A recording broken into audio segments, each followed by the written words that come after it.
I can't wait for you guys to taste this fucking taco right now. Habanero right in there. Press it down. You want it nice and flat, and always let your meat rest. Insanity. But as you can see, I'm a trained professional, so I'm about to chug this fucking beer right now. Let's have some fucking fun. Welcome to Moses' Kitchen.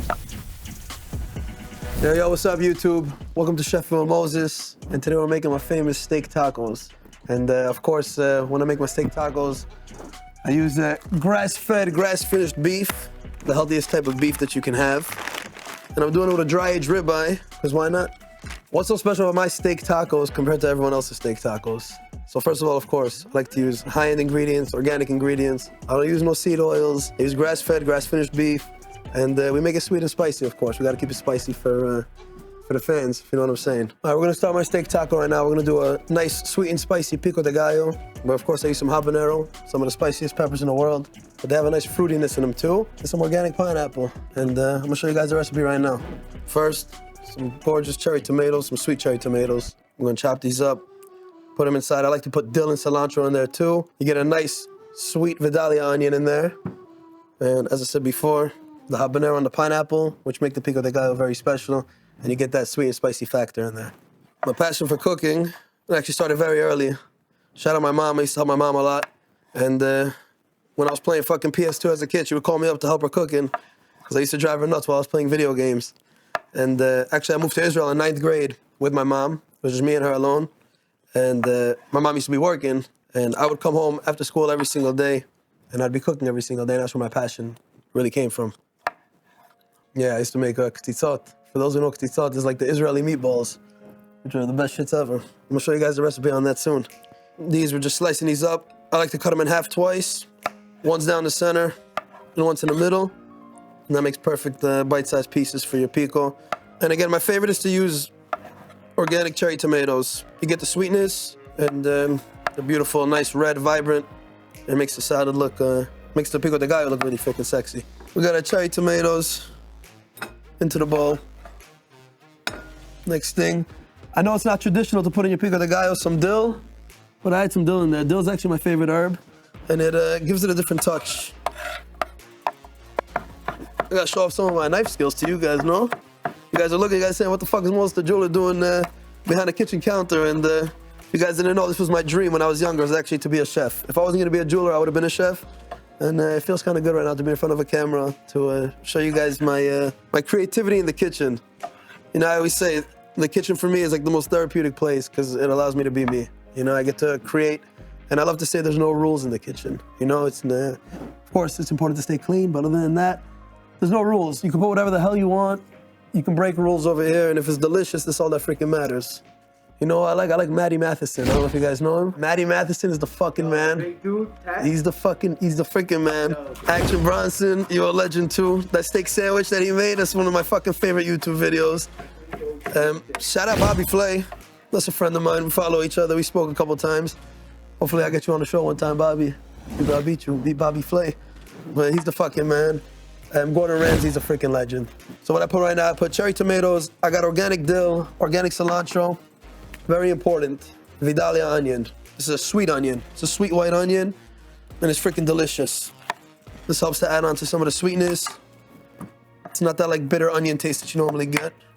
I like to slice it in half, take the head out. It's gonna be easy to peel the skin.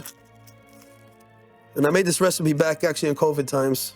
I remember I made a page, it was called Head Chef Moses. I think I still got the post up. If I do, we can cue it in here, but you'll see a picture of me making these tacos. So I just do a nice dice on the white onion. You don't want to add too much, you just want to add a touch. Just in there. Better chug this fucking beer right now. All right, let's make it fucking spicy in here. Let's have some fucking fun. It's taco night, so why not? Cheers, players.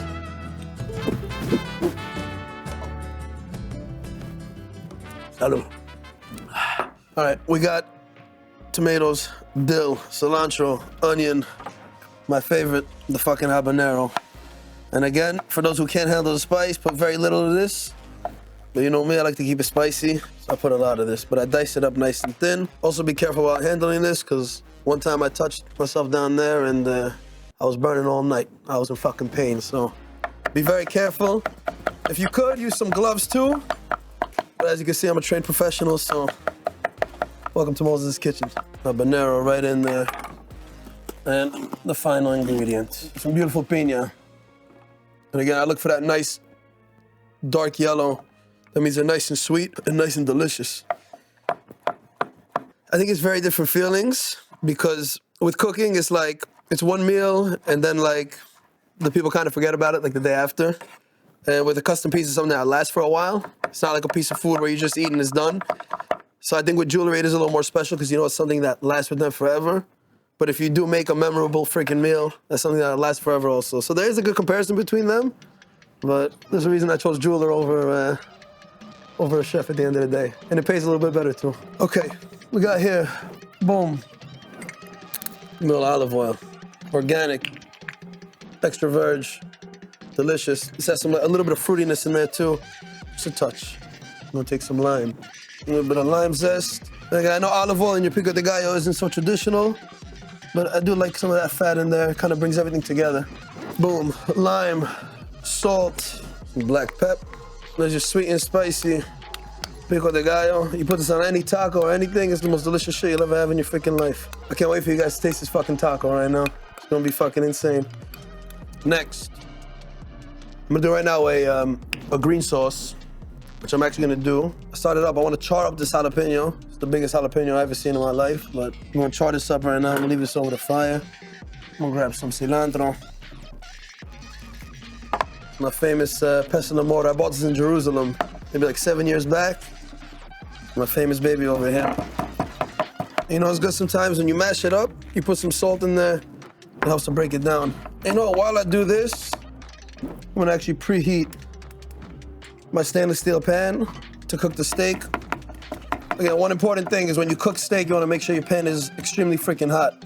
I've seen people put a freaking steak on a cold pan, turn the heat up with the steak inside, and that's why it turns gray and mushy. You wanna get a nice sear on the steak, and of course you wanna cook it well, try to get that medium rare temperature, to have something delicious. My dill and cilantro, right in there. I'm waiting for this jalapeno to char up, get some nice color, and then that's gonna get mashed in there also. I'm gonna put some lime juice. Delish. Delish. Avocado oil mayo. No bull crap in there, no seed oils. Be very aware of the seed oils, my friends. Dangerous shit. Liquefying. That's beauty right there. Liquid gold. It'll be the best green sauce you ever have. And if you ask why I'm not using crema, I'm keeping it kosher today.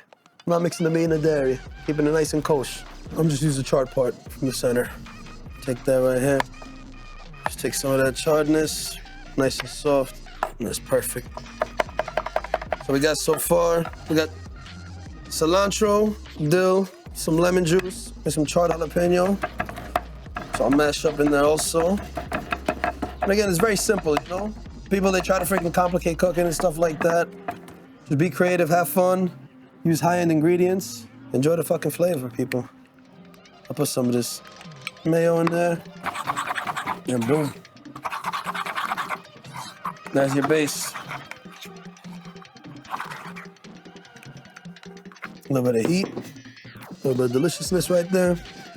Gonna clean it up. Next step, I feel bad using this today because normally I do homemade beef tallow. I make at home with grass-fed beef tallow, with grass-fed beef fat. And we gotta render it a couple times. Not the biggest fan of this brand, but this is what we got today. But again, I cook my steak always in beef tallow, grass-fed. First of all, it gives good flavor, and it's a lot healthier. Read about animal fats, people. Always do a little water test also. There we go. See how it's jumping around? Perfect. A little bit of beef tallow in there. See how it's smoking up nice. Beef tallow has a very high smoke point, which is good. I'm gonna reduce the heat a little bit. And don't forget, we're using the dry-aged ribeye. Beautiful. Grass-fed, of course. Me, I just like to use some salt. If you get a very high-quality piece of beef, you don't need any extra like seasoning salt and all that bull crap, no barbecue rubs. Keep it very simple. High-quality beef. There's some nice sea salt that does the trick. I like ribeye and then I would say skirt steak. I was contemplating today between ribeye and skirt steak, and ribeye took the cake. Lay it down. Press it down. You want it nice and flat. You want to make sure the whole steak is making contact with the pan. And with a steak of this thickness, it's around like 1.25 inches. I like to leave it around 4 minutes per side. And again, I know people have the rule, flip it once. Ain't no rules in this. Sometimes I flip it once, sometimes I'll flip it a couple times. It always comes out delicious. If it's too soft and mushy, it's undercooked. And if it's too hard, you know you fucked up. Best cook on the team? The man in front of the camera right now. This man right here. Second best, I'll say my brother Roey. And then everyone else is trash. Avi, I know you think you could cook, you can't cook, my brother, I'm sorry. But you see that smoke? That's fucking important right there. Boom. Try to keep your kitchen clean also, it's very freaking important. I used to be the fucking dirtiest motherfucker in the kitchen. By the way, some flour tortillas for today. I was a big flour guy growing up, then I turned to corn, and now I'm back on flour. These are homemade from the Mexican lady. You know what I like to do also, before turning it around, even while it's in the pan, I like to dry out this top. Again, the drier your surface is gonna be, the better color you're gonna get. And color is flavor on steak, of course. Slice up some slices of avocado. I was gonna make a guacamole, but I got a lot of good stuff going on it, so I'm just gonna do slices of avocado. Oh, look at that. Look at that color. That's that flavor. And normally I have a presser. I like to have a presser on top of my steak. This way you make sure you get contact, but if you press it down once correct, you're good. Any chef that wants it, by the way, the challenge, we can do a cook-off. I'll put a Rolex up, I don't care. We'll have fun with it. Action Bronson. I want to call him out. I always wanted to have a steak off with him. I cook a steak, he cooks a steak, better steak wins. Simple as that. Medium rare always. On a ribeye, medium rare. Some steaks that even cook rare, but on a ribeye, you want to melt some of that fat also. If you cook it rare, then that fat is not melted yet, and it gets kind of chewy and tough. I'm gonna say another hot take right now is gonna get the people talking. I was just in LA last week. The tacos weren't that good. And every time I go to LA, it's not that good. Best tacos, Los Tacos numero uno. Here in the city is the best. What makes a good taco? It's good ingredients and a well-cooked piece of meat and something delicious to go with it. Like, I love my style. Like, this sweet and spiciness is literally one of the best fucking recipes. I'm just feeling it out right now. And also, I just wanted to touch more color on one of the sides. So you see this side over here also? You see I have a little bit of that grayness?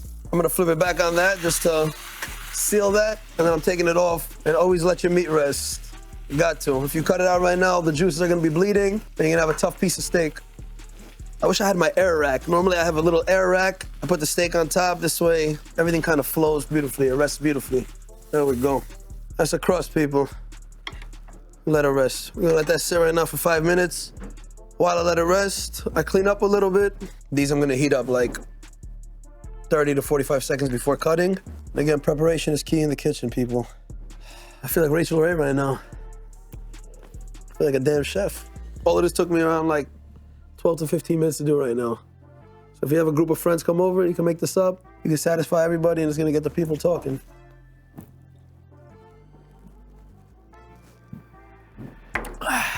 Slicing time, right along the bone.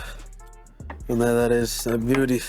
You know, personally, I would have preferred a little bit of a thicker steak, but it's a beauty and it's slicing like freaking butter. Pink center, beautiful, and soft as hell. This is gonna be the best fucking steak tacos you'll ever have in your freaking life. Assemble the taco. I'm gonna take this, touch of that green sauce, bring that over here, mix it up while it was sitting. Just a touch. Everything you want to do, just a touch. A taco you want to build correctly. You don't want to just overstuff that, you know? Get a nice charred piece. Just like that. The famous sweet and spicy pineapple habanero pico de gallo. Touch on top. I'm gonna go for a center slice. Avocado. And then I made some of my homemade. These are some pickled onion and pickled jalapeno. This one is basically, the recipe for this is 1 part vinegar, 1 part water, boil them together, throw in some red onion, throw in some jalapeno, and I throw in some raw honey inside instead of sugar. Sugar might taste a little bit better, but you know, I try to keep it clean. And don't complain about the hand usage. I just washed my hands. Oh. Now we indulge.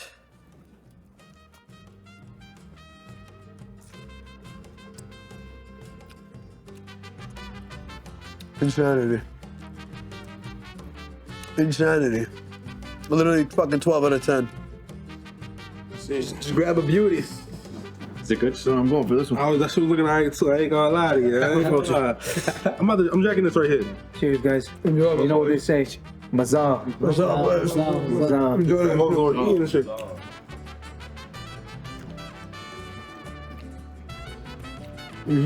It's like a good balance of like sweet, low spice, savory. That's what I'm going for. I mean, it's not too much of nothing. It's like this. It hits everything in a different pocket. And that's kind of weird. It's like a. That's the whole point. Hidden notes. Right, it's nothing overwhelming.